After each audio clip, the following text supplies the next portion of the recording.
ขอเชิญทับชมและทับฟังกันได้เลย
เดิมเก่าแต่ผู้หันนาการ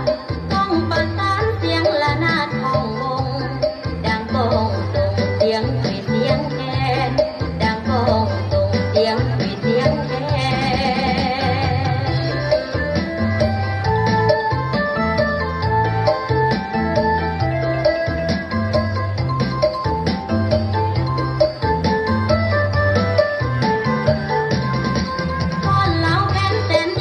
งามตา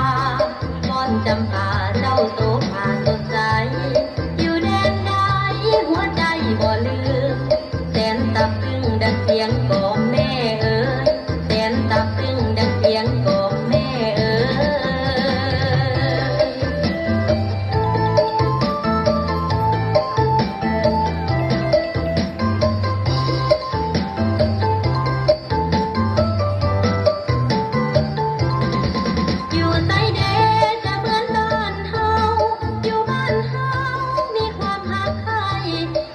หัวใจในหอยยิ้มไมตรี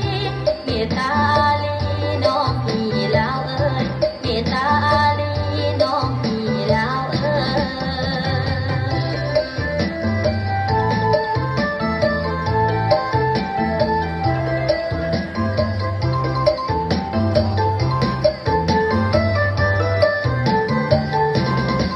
จะอยู่ใต้อยู่ใกล้หรือไกลอยู่แดนใดเสียงเป็นเจ้าลาวเอ่ยก้าวไปเอาห่วงใจลาวเข้าเหนียวเสียงแคนเอาห่วงใจลาวเข้าเหนียวเสียงแค